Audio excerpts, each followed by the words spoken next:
Hello everybody, VW Bubs here, and today I'm going to be doing a video on all of my Pac-Man games. Now, I've been collecting these for I think a year now, and I'll be showing off every single one. So let's go. If you'd like to see a video on a specific game, comment down below and I'll probably create one in the coming days or whenever I have time. So first up is Coleco Pac-Man. And honestly, in my opinion, it's one of the weakest ones ever made. Well, poorest quality, and you'll see why in a second. So, you'll see what I mean why this is not a good one. You'll see. So first off, it's really loud. And it makes this terrible noise. I'll just complete the first level. Oh.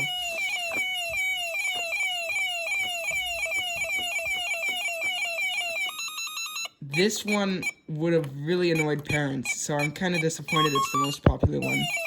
Also, I never liked how, the ghosts have a Pac-Man in them. They could have easily just made the ghosts flicker when you get a power pellet. Not look stupid. It still's cool, though. I'm glad I have it.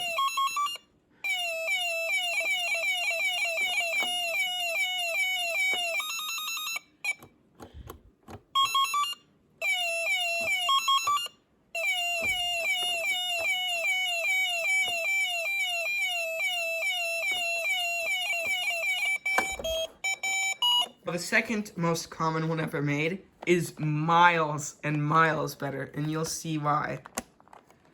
So, it actually looks like a normal maze. Sounds normal, and this one's actually, one of the hardest.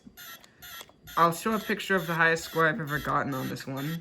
Here, it's 5,000. I think it's the highest score ever, but, I can't join the Rick's Handheld Museum site, so I can't submit it as the highest score, which is kind of sad.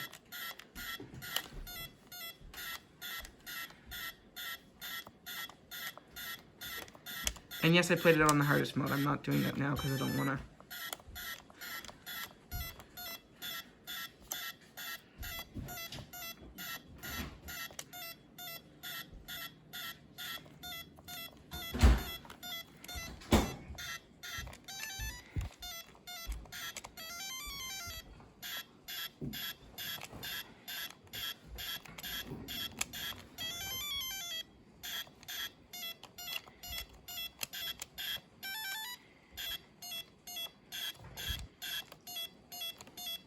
Whatever. Way cheaper than Coleco's. Way better than Coleco's. So save your money and get one of these. I will make a ranking video on these one day, but I don't know when. I kind of want to get some more. So this one is Tomitronic Pac-Man. It's really weirdly shaped. I got this one for the cheapest too. This one was $5, not working. And I fixed it up really quickly. The power switch was broken. This one was sold until October of 1983. This one holds a special place in my heart because it's the one that introduced me to Pac-Man handhelds, and even though I got it 5th, I think, it's still really cool, and it's also the third most common ever. So let's try this one now.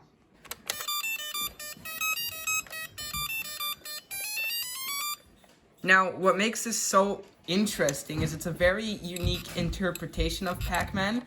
You can only eat dots going from the left, and the maze is horizontal. I believe that was because NEC, the company that made these vacuum fluorescent displays, they only manufactured them horizontally until the 80s, and it was also cheaper, so Tomy just went with that and worked around the limitations. And they did a very good job, especially since the processor in this is not the strongest. As you'll notice, every time it plays a song, it goes completely black on the screen.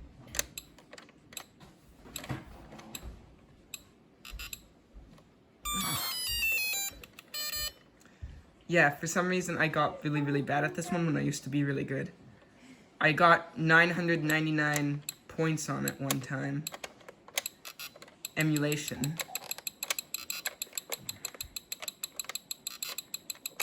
Now, you'll see in a second what's so weird about this. Despite it being common, this display was reused in really rare ones, and we'll get to that in a second. It's one of the only ones I haven't restored yet, but I did do some fixing to it. So you might be thinking, you just showed this one. Well, there is actually a difference, and you'll see that in a second. The reason I count this as a different VFD Pac-Man game is because Pac-Man is red in this, and it's a revision. He has, like, a munching animation, and these ones were made later. As you can see, this one has the tag on it, licensed by Midway, because they got sued.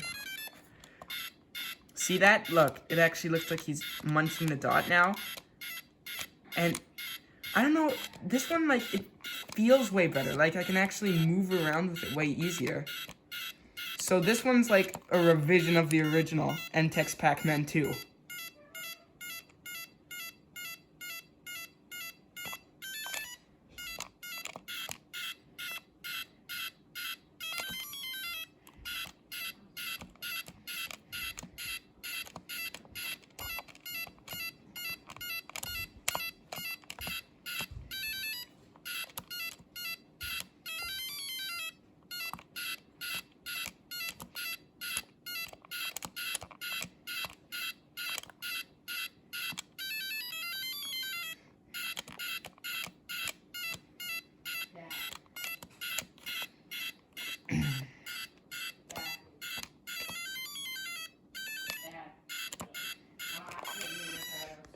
Now this one actually has a very weird story. So a company called Actronics would release a version in the UK and in Italy called Monster Maze, and it's a further revision of this game, and it looks amazing.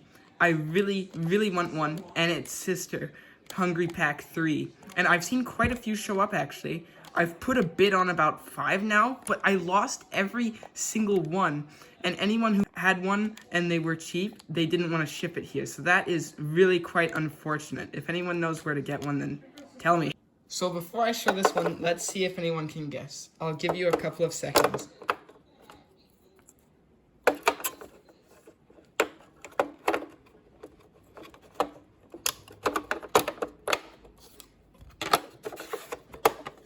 Done guessing? It's Miss Pac-Man, and this one is way, way better.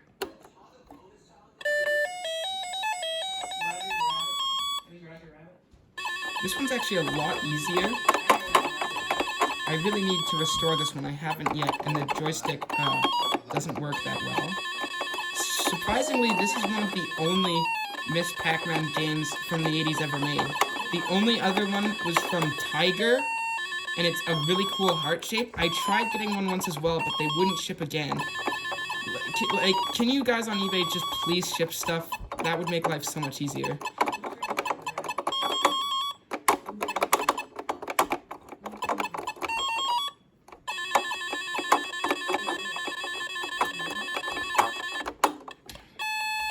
Whatever.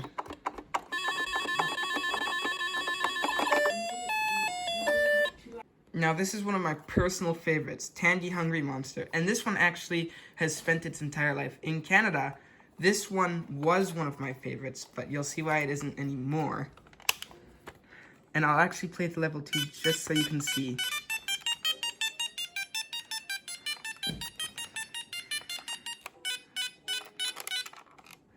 I must say the joystick on this is really, really well done.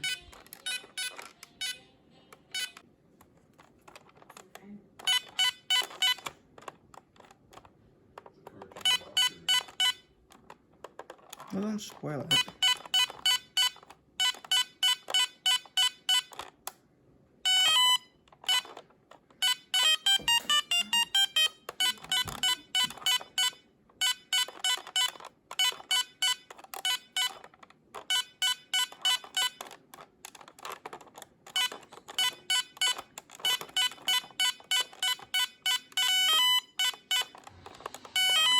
And this is why this one was my favorite for such a long time.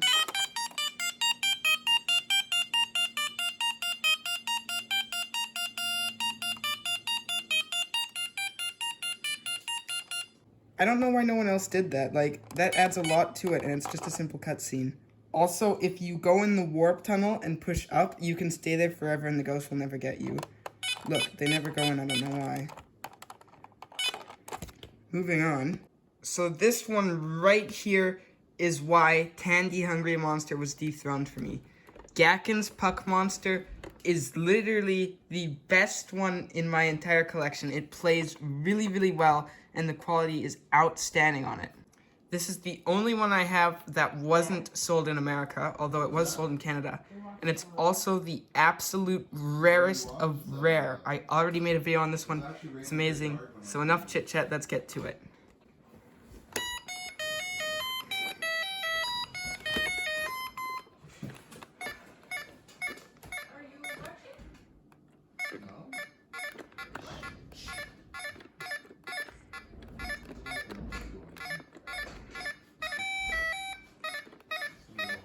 Now, the code in this game was actually stolen for another game, which I'll get to in a second.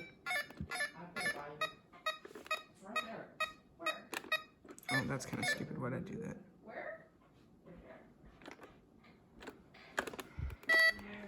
Bruh. I kind of asked for that.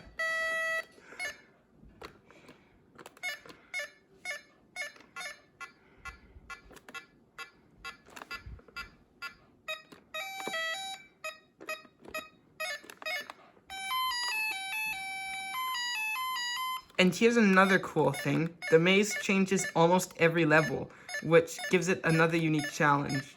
And despite the generic branding, this game was licensed. Licenses can be seen on the box for the Japanese version. And it's even in the Pac-Man's creator's office. So that's epic. So that's all the vacuum fluorescent display ones I have. I have 7, and I need 7 more to have every single one ever made, although some of them are really rare. I'll just throw a list here.